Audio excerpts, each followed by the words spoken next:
북한의 유명한 뉴스 아나운서였던 한 여성이 생방송 도중 충격적인 소식을 들었음에도 단 한 방울의 눈물조차 흘리지 못한 이유는 무엇이었을까요? 화려한 방송국 조명 아래서 미소 짓던 그녀의 인생은 한순간에 산산조각이 났지만 북한 당국은 이 비극을 철저히 숨기고 은폐했습니다. 카메라 앞에서는 늘 웃어야만 했던 그녀가 결국 목숨을 걸고 북한을 탈출할 수밖에 없었던 진짜 이유는 무엇이었을까요? 지금부터 북한 정권이 감추고 싶었던 진실과 자유를 향한 한 여성의 목숨을 건 여정을 생생하게 전해드리겠습니다. 안녕하세요. 저는 탈북민 김미경이라고 합니다. 북한 조선중앙TV의 아나운서였죠. 그날 카메라 앞에서 미소 짓던 그 순간 저는 그 소식을 듣고도 단 한 방울의 눈물도 흘릴 수 없었습니다. 이 이야기는 제가 실제로 겪은 북한의 잔혹한 진실이에요. 스튜디오는 언제나처럼 차갑고 긴장감이 감돌았습니다. 저는 북한에서 가장 인기 있는 아나운서였죠. 카메라 불빛이 제 얼굴을 비추는 그 순간만큼은 모든 고통과 억압을 잊을 수 있었어요. 그것이 제 유일한 자유였죠. 그날도 저는 위대한 지도자 김정은 동지께서 평양 미래과학자 거리를 찾으셨다는 내용을 읽고 있었습니다. 이제는 그 말들이 얼마나 공허했는지 깨닫게 되었지만 당시엔 그저 진실이라 믿으며 습관처럼 뱉어내는 문장이었어요. 그렇게 뉴스를 전하던 중 저는 무언가 이상한 기운을 감지했습니다. 프롬프터 옆에 서 있던 방송국 간부의 얼굴이 창백해지더니 급히 누군가와 통화를 시작했습니다. 그의 눈빛이 공포에 질려 저를 향했고 그 시선에서 무언가 끔찍한 일이 발생했음을 직감했죠. 심장이 빠르게 뛰기 시작했지만 얼굴에는 어떤 감정도 드러낼 수 없었어요. 방송이 단 1초라도 끊겨서는 안 되니까요. 그렇기에 머릿속은 불안으로 가득 찼지만 얼굴은 평온한 미소를 유지했습니다. 손끝이 떨리는 것을 카메라가 잡아내지 않기만을 간절히 바랐어요. 그렇게 잠시 광고 영상이 나가는 짧은 순간 간부가 저를 스튜디오 밖으로 급히 불러냈습니다. 그리고 제 인생을 완전히 바꿔놓을 말을 꺼냈죠.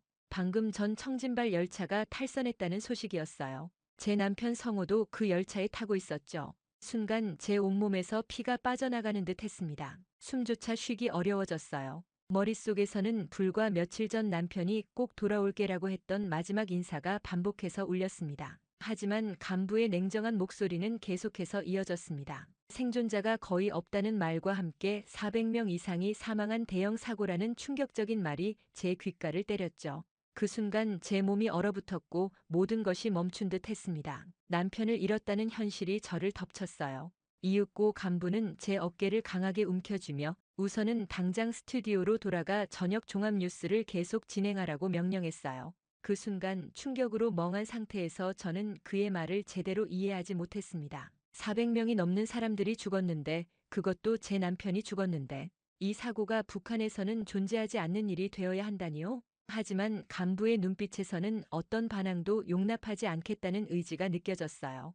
북한에서 당의 명령은 절대적이었으니까요. 눈물이 핑 돌았지만 저는 꾹 참아내며 숨을 깊게 들이마시고 다시 스튜디오로 들어갔습니다. 카메라 불빛이 다시 제 얼굴을 비추었고 저는 다시 미소 지었죠. 제 남편이 죽었다는 소식을 들은 지 불과 10분 만이었어요. 물론 그때는 알지 못했습니다. 이건 겨우 시작에 불과하다는 사실을 말이죠. 그날 밤 집에 도착하자마자 저는 바닥에 쓰러졌어요. 며칠 전까지 성우와 함께 웃던 식탁, 그의 옷이 걸린 옷장, 모든 흔적이 저를 짓눌렀습니다. 혼자 있게 되자 터져나오는 통곡을 막을 수 없었죠. 밤새 울었지만 남편은 돌아오지 않았어요. 다음 날 결국 저는 남편의 시신이라도 찾고자 방송국 간부를 찾아갔어요. 하지만 간부의 차가운 눈빛은 더 큰 절망을 안겨주었죠.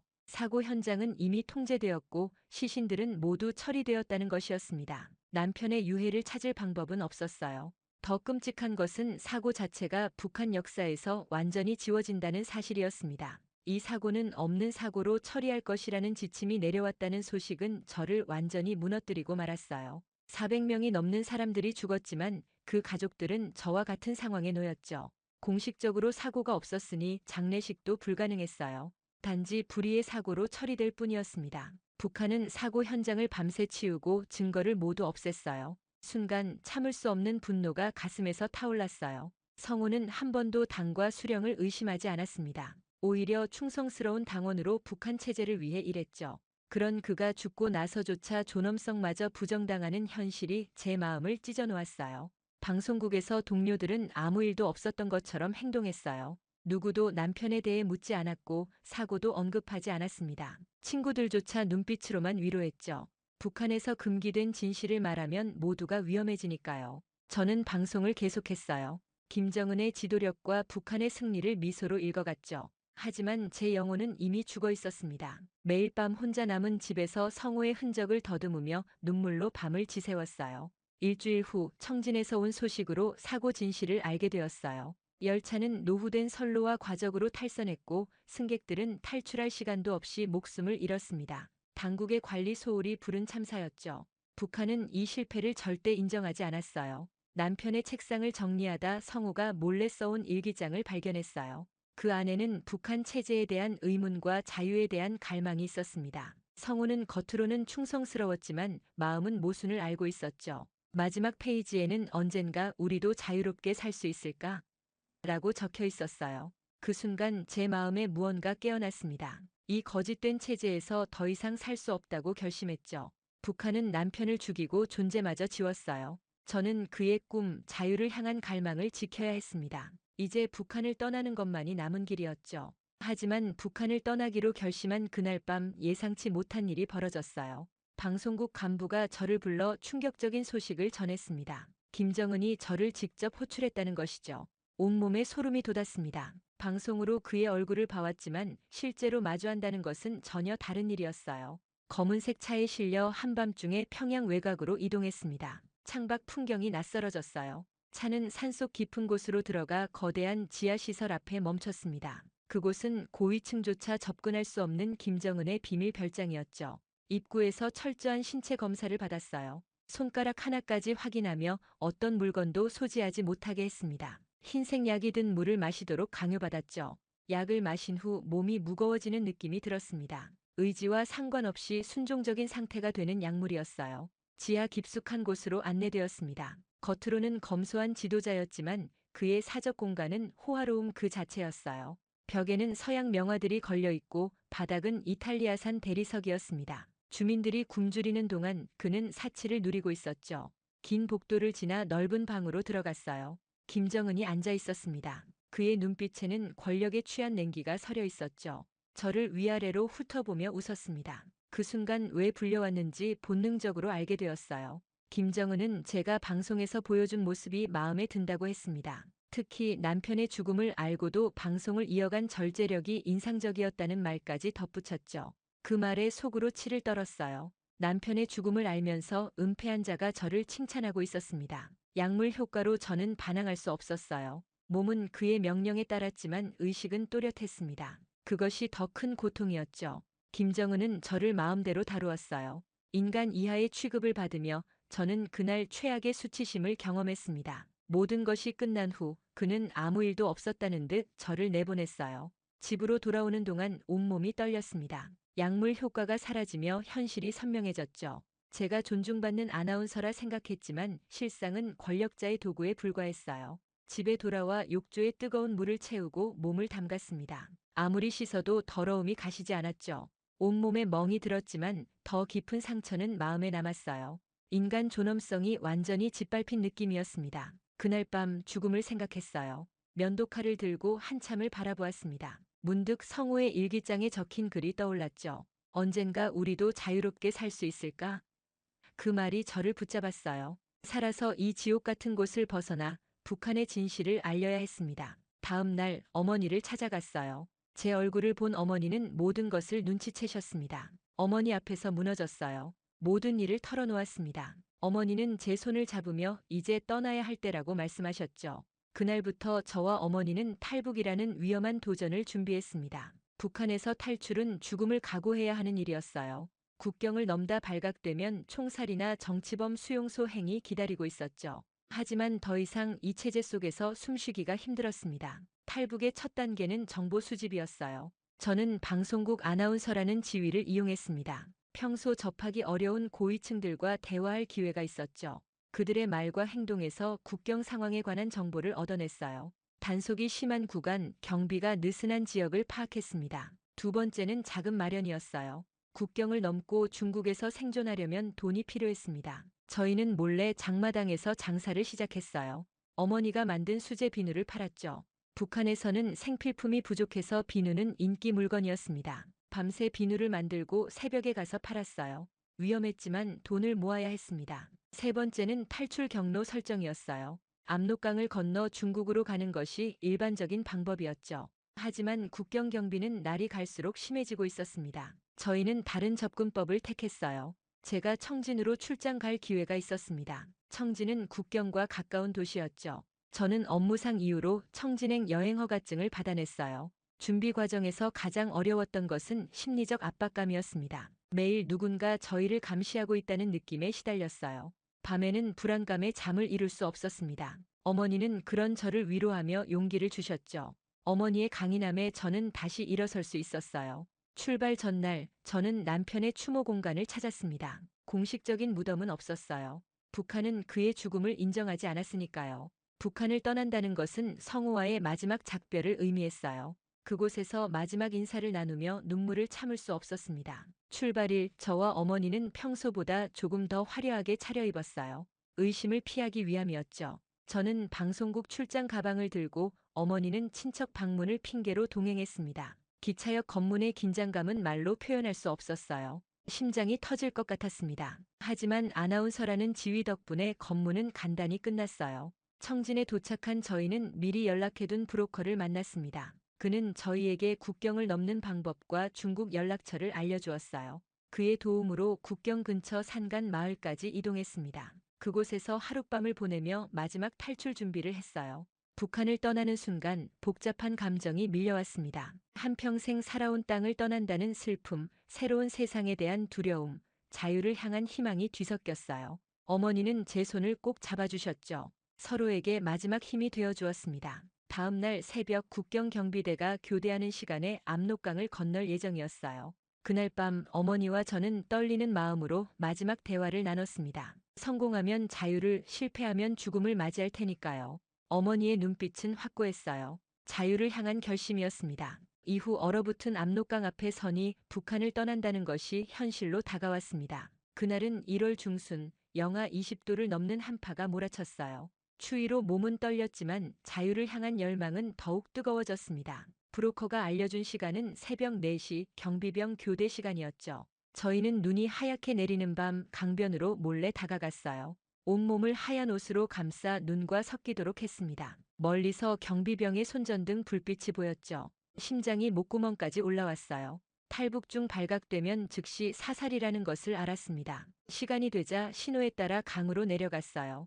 얼음 위를 건너려 했지만 강물이 완전히 얼지 않았습니다. 얼음은 중간중간 깨져 있었고 검은 물이 흘렀어요. 계획이 틀어진 것이었죠. 돌아갈 수 없었습니다. 저와 어머니는 서로 바라보며 고개를 끄덕였어요. 얇은 얼음을 조심스레 두드려 갈 길을 확인했습니다. 어떤 부분은 걸을 수 있었지만 어떤 부분은 헤엄쳐야 했어요. 영하 날씨에 물에 들어간다는 것은 죽음을 의미했습니다. 첫 물웅덩이에서 저는 망설임 없이 뛰어들었어요. 차가운 물이 온몸을 덮자 숨이 막혔습니다. 피부가 바늘로 찌르는 듯 했어요. 하지만 어머니를 위해 참았죠. 물속에서 손을 뻗어 어머니를 도왔습니다. 강 중간쯤 경비병의 불빛이 저희 쪽으로 향했어요. 저희는 얼음 뒤로 몸을 숨겼습니다. 물속에서 숨을 참으며 시간이 흘렀죠. 추위로 온몸이 떨리고 이가 부딪힐까 두려웠어요. 다행히 경비병은 한번 훑어보고 다른 방향으로 갔습니다. 중국 쪽 강둑이 보일 때 어머니가 미끄러져 얼음물에 빠졌어요. 패닉 상태에 빠진 저는 어머니의 손을 붙잡고 당겼습니다. 어머니의 옷은 순식간에 얼어붙었고 몸이 굳기 시작했어요. 이대로 가면 동상으로 목숨을 잃을 수 있었죠. 마지막 힘을 다해 저는 어머니를 끌고 중국 땅을 밟았습니다. 강둑에서 미리 준비한 마른 옷으로 갈아입었어요. 손가락이 얼어 단추 하나 채우기도 힘들었습니다. 탈출 후 중국에서의 숨막히는 도피가 시작되었어요. 중국은 탈북자를 북한으로 송환하는 정책이 있었습니다. 저희는 중국인처럼 보이려 노력했어요. 중국어 몇 마디를 외우고 현지인처럼 행동했죠. 이동 중 중국 공안을 여러 번 마주쳤습니다. 심장이 멎는 듯한 공포가 엄습했어요. 다행히 브로커의 조언대로 당당하게 행동하니 의심받지 않았습니다. 약속 장소에서 만난 브로커는 저희를 심양까지 데려갔어요. 그곳에서 남한 교회 관계자를 만나 위조 신분증을 받았습니다. 이 신분증으로 중국, 남부, 베트남, 라오스를 거쳐 태국까지 가야 했어요. 그렇게 2달간의 여정 끝에 저희는 태국 방콕에 도착했습니다. 이후 태국 방콕의 한국 대사관에서 보낸 한 달은 아직도 생생해요. 신원 확인과 망명 절차를 기다리는 시간이었어요. 매일 아침 오늘이 대한민국으로 가는 날일까 하는 설렘으로 가슴이 뛰었습니다. 그리고 마침내 저희는 인천행 비행기에 탑승했어요. 비행기 창문 너머 구름을 바라보며 북한에서의 삶이 꿈만 같았습니다. 손에 쥔 임시 여권은 새로운 정체성을 상징했죠. 몇 시간 후면 자유의 땅을 밟는다는 생각에 가슴이 벅찼어요. 동시에 낯선 사회에 대한 불안감도 밀려왔습니다. 인천공항에 도착했을 때 첫 느낌은 압도적이었어요. 평양공항과는 비교할 수 없이 크고 화려했습니다. 사람들은 자유롭게 오가고 웃음소리가 가득했죠. 북한에서는 느껴본 적 없는 분위기였어요. 수많은 외국인을 마주했을 때 정말 다른 세계에 왔다는 것을 실감했습니다. 공항에서 국정원 요원들이 저희를 맞이했어요. 이동하는 동안 서울의 화려한 도시 풍경이 펼쳐졌습니다. 고층 빌딩들, 화려한 간판들, 최신 자동차들이 이어졌죠. 북한에서 봤던 남한 드라마의 배경이 실제로 눈앞에 있다니 믿기지 않았어요. 국정원 시설에서 본격적인 조사가 시작되었습니다. 신원, 북한에서의 지위, 탈북 경로 등을 자세히 물었어요. 처음에는 두려웠지만 조사관들의 친절한 태도에 마음이 열렸습니다. 그들은 제 경험에 진심으로 공감해 주었죠. 가장 힘들었던 건 김정은의 비밀 별장에서 있었던 일을 이야기하는 것이었어요. 그 기억을 떠올리며 진술하는 동안 눈물을 참아야 했습니다. 조사관은 제 손을 잡고 이제 안전하다고 위로해 주었죠. 그때 북한의 진실을 알려야겠다는 결심이 굳어졌어요. 조사 기간 중 가장 놀란 것은 남한 사회의 자유로움이었습니다. 사람들이 정부를 공개적으로 비판하고 의견을 자유롭게 표현하는 모습에 충격받았어요. 북한에서는 상상도 못할 일이었죠. 텔레비전에서 대통령을 비판하는 뉴스를 봤을 때 남한이 정말 자유의 나라라는 것을 실감했습니다. 조사가 끝나고 하나원으로 가기 전 서울 시내를 둘러볼 기회를 얻었어요. 강남을 걸으며 눈물이 고였습니다. 발전된 대한민국에 압도되었죠. 북한 주민들이 얼마나 많은 것을 빼앗기고 있는지 선명히 느껴졌어요. 이후 하나원에 도착한 첫날, 제 마음은 복잡했습니다. 이곳에서 3개월간 남한 사회 적응 교육을 받게 된다는 설명을 들었어요. 단체 생활을 해야 한다는 점에서 북한의 조직 생활이 떠올라 처음에는 경계심이 들었죠. 하나원은 제 상상과 달랐습니다. 첫날 아침 기상 시간에 문을 두드리는 소리에 깜짝 놀랐어요. 북한에서는 방송으로 일어나라고 명령했기 때문입니다. 조심스레 문을 여니 선생님이 미소를 지으며 서 있었죠. 그 미소의 따뜻함은 북한에서 경험하지 못한 것이었어요. 하나원의 일과는 규칙적이지만 강압적이지 않았습니다. 남한 사회 상식부터 공공시설 이용법, 금융교육, 직업훈련까지 다양한 프로그램이 있었어요. 처음엔 낯설고 어려웠습니다. 특히 컴퓨터 교육은 북한에서 접할 기회가 없어 큰 도전이었죠. 가장 인상 깊었던 것은 민주주의 교육이었어요. 북한에선 민주주의가 적들의 허구적 제도라고 배웠습니다. 하지만 하나원에서 민주주의의 진정한 의미를 배우며 감동했죠. 개인의 권리가 존중받고 의견을 자유롭게 표현하는 사회라는 개념이 새로웠어요. 어느 날 수업 중 여러분의 꿈은 무엇인가요? 라는 질문에 할 말을 잃었어요. 북한에서 꿈이란 당과 수령을 위해 헌신하는 것뿐이었습니다. 개인의 꿈은 이기적인 것으로 여겨졌죠. 그런데 이곳에선 제 꿈을 물어봐 주었어요. 밤새 그 질문을 생각하며 처음으로 진정한 꿈에 대해 고민했습니다. 북한의 실상을 세상에 알리는 사람이 되고 싶다는 생각이 들었어요. 다음 날 떨리는 목소리로 제 꿈을 이야기했고 모두가 따뜻한 박수로 응원해 주었습니다. 하나원 생활 중 가장 힘들었던 것은 트라우마와의 싸움이었어요. 밤마다 악몽에 시달렸고 작은 소리에도 놀랐습니다. 심리 상담사는 북한에서의 경험, 특히 김정은의 별장에서 있었던 일을 치유하도록 도와주셨어요. 천천히 제 마음의 상처가 아물기 시작했습니다. 어머니도 새로운 삶에 적응해 가고 계셨어요. 처음엔 나만의 발전된 모습에 위축되셨지만 요리 수업에서 뛰어난 솜씨를 보이며 자신감을 되찾으셨죠. 어머니는 북한 전통 요리로 선생님들의 칭찬을 받으셨고 그 모습을 보며 저도 희망을 느꼈습니다. 3개월의 하나원 생활이 끝날 무렵 살 집과 기초 생활비가 지원된다는 소식을 들었어요. 남한 정부가 탈북민 정착을 위해 이런 지원을 해준다는 사실이 놀라웠습니다. 북한에선 상상도 할 수 없는 일이었죠. 그때 느낀 감사함이 아직도 남아있어요. 하나원을 떠나는 날 창밖 푸른 하늘을 보며 눈물을 흘렸습니다. 이곳에서의 시간은 진정한 자유의 의미를 깨닫는 시간이었어요. 이제 대한민국의 당당한 구성원으로 새 삶을 시작할 준비가 되었습니다. 남한 생활이 쉽지 않으리란 걸 알았지만 두려움보다 희망이 더 컸어요. 북한에서 빼앗긴 인생의 주도권을 되찾고 싶었습니다. 그 첫걸음은 제가 경험한 진실을 세상에 알리는 것이었죠. 하지만 북한의 진실을 알리겠다는 결심을 실천에 옮기는 일은 생각보다 어려웠습니다. 하나원을 나온 지 한 달, 서울 외곽의 작은 임대 아파트에서 새 생활을 시작했어요. 매일 아침 창밖으로 보이는 자유로운 세상이 아직은 낯설게 느껴졌습니다. 북한에서의 습관대로 김정은의 초상화를 향해 인사할 뻔한 적도 있었죠. 그만큼 사소한 일상의 적응조차 쉽지 않았어요. 취업은 더 큰 벽이었습니다. 북한 아나운서 경력은 남한에서 인정받기 어려웠어요. 몇몇 면접에서 북한 말투를 지적받기도 했죠. 그럴 때마다 위축되었지만 포기하지 않았습니다. 탈북민 지원센터의 도움으로 컴퓨터 학원에 다니며 사무 능력을 키웠어요. 전환점은 뜻밖의 곳에서 왔습니다. 어느 날 탈북민 모임에서 만난 사회복지사가 지역 노인회관에서 북한 이야기를 해줄 수 있느냐고 물었어요. 처음엔 망설였지만 용기를 내어 수락했습니다. 청중은 20명 정도의 어르신들이었죠. 첫 강연 날 떨리는 마음으로 단상에 섰습니다. 준비해간 메모를 보니 글자가 흐릿하게 보였어요. 하지만 말을 시작하자 북한에서의 기억이 물밀듯 떠올랐습니다. 북한의 일상, 식량난, 그리고 철저한 감시와 통제 속에 살아가는 주민들의 이야기를 진솔하게 전했어요. 김정은의 별장 이야기는 생략했지만 400명의 희생자를 낸 열차 사고가 하루아침에 없었던 일이 된 경험은 말씀드렸습니다. 강연이 끝나고 한 할아버지가 다가와 손을 꼭 잡아주셨어요.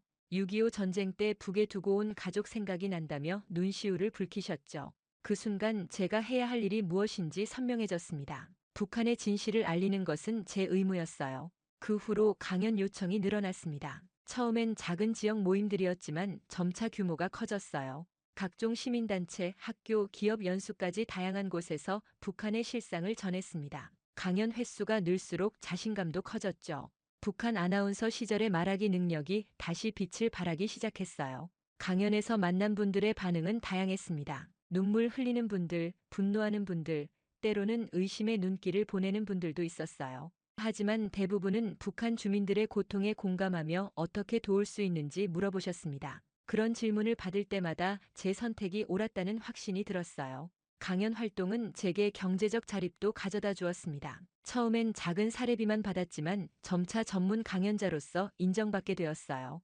어머니도 저를 자랑스러워하셨죠. 북한에서는 체제를 위해 말해야 했지만 이제는 진실을 위해 말할 수 있다는 사실이 큰 기쁨이었습니다. 더불어 다른 탈북민들의 정착을 돕는 일에도 참여했어요. 새로 남한에 온 탈북민들에게 제 경험을 나누며 조언해 주었죠.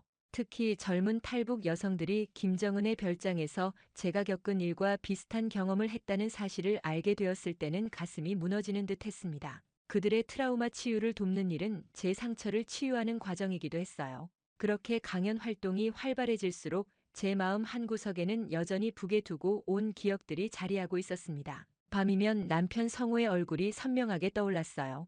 때로는 그를 두고 온 죄책감으로 잠을 이루지 못할 때도 있었습니다. 제가 남한에서 자유롭게 살고 있는 동안 그의 시신조차 제대로 찾지 못한 현실이 가슴을 아프게 했죠. 남한 정착 4년차가 되던 어느 날 서울 한복판에 있는 대형 서점에서 강연회가 열렸습니다. 평소보다 많은 사람들이 모였어요. 강연이 끝나고 질문을 받는 시간, 한 중년 남성이 손을 들었습니다. 북한에 두고 온 가족들에 대한 그리움은 어떻게 극복하셨나요?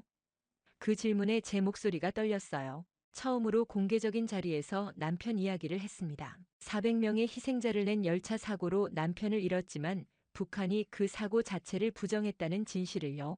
강연장은 숨소리조차 들리지 않을 만큼 조용해졌습니다. 제 이야기가 끝나자 많은 분들이 눈물을 훔치셨어요. 그날 밤 오랜만에 편안하게 잠들 수 있었습니다. 마치 성호에게 긴 편지를 쓴 것 같은 해방감이 들었어요. 그제야 깨달았습니다. 그리움을 덮어두는 것이 아니라 직면하고 표현하는 것이 치유의 시작이라는 것을요. 그 후로 저는 개인적인 상실과 아픔도 강연에 담기 시작했습니다. 통계나 사실만이 아닌 제 삶의 이야기를 나누니 청중들의 공감이 더 커졌어요. 특히 50대에서 70대 남성 청중들이 크게 증가했습니다. 그분들 중 많은 이들이 분단의 아픔을 직접 경험한 세대였죠. 제 이야기가 그들의 가슴에 특별히 와닿았던 것 같아요. 어머니도 점차 남한 생활의 안정을 찾아갔습니다. 처음에는 문화 차이와 기술적 변화에 적응하기 어려워하셨지만 이제는 스마트폰으로 동영상도 보시고 카카오톡으로 친구들과 소통하세요. 작은 반찬 가게도 열어 경제적 자립을 이루셨죠.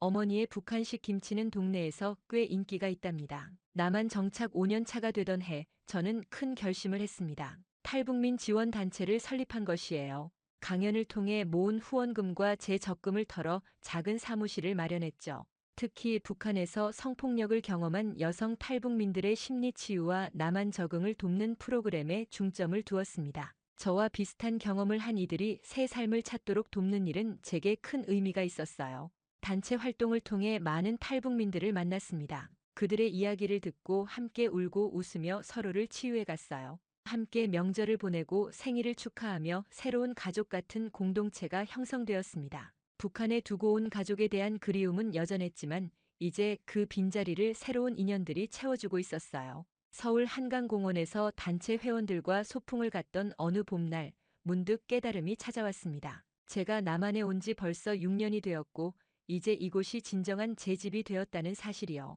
북한에서의 기억이 점점 흐릿해지고 남한에서의 추억이 더 선명해지고 있었습니다. 한강의 봄바람을 맞으며 제 마음에 평화가 찾아왔어요. 북한을 떠나온 그날의 선택이 옳았다는 확신이 들었습니다. 이제 저는 타인의 도움을 받는 사람이 아니라 다른 이들을 돕는 사람이 되었어요. 남편 성우가 꿈꾸던 자유로운 삶을 제가 대신 살아가고 있다는 생각에 가슴이 따뜻해졌습니다. 그의 꿈을 제가 이루어가고 있었죠. 제 이야기를 통해 북한의 진실을 더 많은 분께 알리고 싶습니다. 구독과 좋아요를 눌러주시면 큰 힘이 됩니다. 앞으로도 북한 주민들과 탈북민들의 목소리가 되어 자유와 인권의 소중함을 전하겠습니다. 긴 이야기 들어주셔서 감사합니다.